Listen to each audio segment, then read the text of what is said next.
सपनों का जहां। किसी छोटे से गांव में एक लड़की रहती थी जिसका नाम था रिया। रिया का सपना था कि वह एक दिन बड़ी आदमी बनेगी, लेकिन उसकी स्थिति और परिस्थितियां हमेशा उसके सपनों से दूर रखती थी। रिया का जन्म एक गरीब परिवार में हुआ था। उसके पिता रामू एक किसान थे और माँ सुमित्रा घर का काम संभालती थी। उनका जीवन संघर्षों से भरा हुआ था, लेकिन उन्होंने कभी हार नहीं मानी। वे दोनों अपने बच्चों के लिए बेहतर भविष्य का सपना देख रहे थे। रिया पढ़ाई में हमेशा से अव्वल रही थी, लेकिन गांव के हालात और घर की आर्थिक स्थिति के कारण वह अपनी शिक्षा पूरी नहीं कर पाई। रिया के सपने बड़े थे, लेकिन वास्तविकता कुछ और ही थी। उसका मन हमेशा किसी और दुनिया में बसा रहता था, एक ऐसी दुनिया जहां लोग सिर्फ अपने सपनों को पूरा करते हैं, जहां किसी प्रकार की कोई बाधा नहीं होती। रिया को हमेशा यह लगता कि अगर वह शहर में होती तो उसकी जिंदगी कुछ और होती।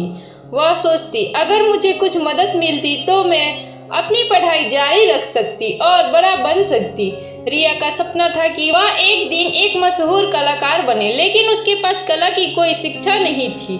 इसके बावजूद उसने कभी भी अपनी उम्मीदों को कम नहीं होने दिया। एक दिन गांव में एक मेले का आयोजन हुआ। रिया ने वहां अपनी कला के कुछ नमूने रखे, छोटे छोटे चित्र और नृत्य के प्रदर्शन। कई लोग उसके कामों को देखकर हैरान रह गए। एक प्रसिद्ध निर्देशक अमित, जो उस मेले में आया था, उसने रिया का प्रदर्शन देखा और उसे उत्साहित किया। उसने रिया से कहा, तुम्हारे अंदर बहुत टैलेंट है, तुम शहर जाकर कला की शिक्षा ले सकती हो। यह सुनकर रिया का दिल खुशी से भर गया। अमित ने उसे शहर में एक नामी कला अकादमी के बारे में बताया और कहा, तुम्हारे पास मौका है, अगर तुम मेहनत करो तो कोई भी सपना असंभव नहीं है। रिया का दिल अब आशा से भरा हुआ था।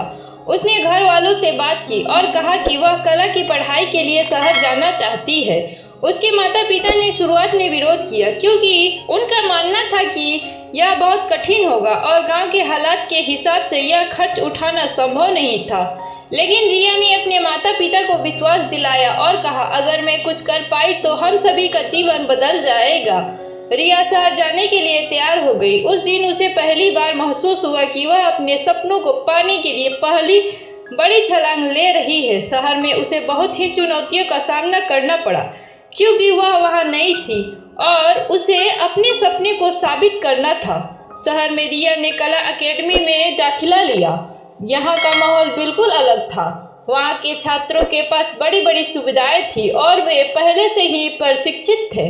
रिया को अपने आप को साबित करने के लिए कड़ी मेहनत करनी पड़ी। कभी कभी उसे लगता था कि वह इस प्रतिस्पर्धा में नहीं टिक पाएगी, लेकिन उसकी उम्मीद और मेहनत ने उसे कभी हार मानने नहीं दिया।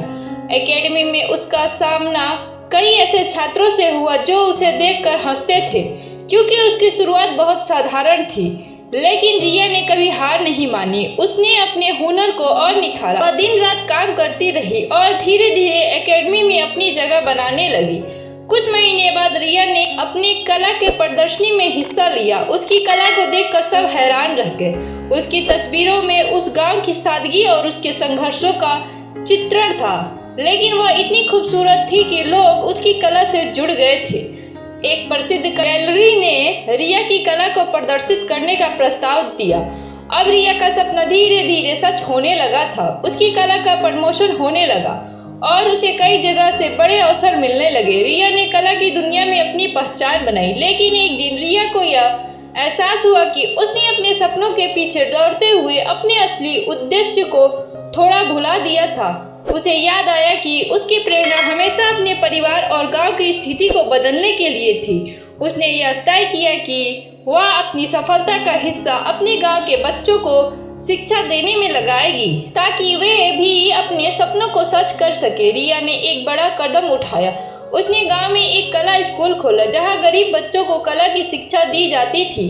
वह बच्चों को यह सिखाती कि सिर्फ कड़ी मेहनत और आस्था से ही कोई भी सपना पूरा किया जा सकता है। रिया का सपना अब केवल अपनी सफलता तक सीमित नहीं था, बल्कि उसने अपने सपनों को दूसरों के सपनों से जोड़ दिया था। रिया अब जानती थी कि सपनों का जहां केवल एक काल्पनिक दुनिया नहीं है, बल्कि यह एक ऐसी जगह है जहां मेहनत, संपन्न और सही दिशा में किए गए प्रयासों से हर कोई पहुंच सकता है। रिया ने साबित कर दिया कि सपनों का जहां उसी को मिलता है जो अपने विश्वास और मेहनत से उसे हकीकत में बदलता है।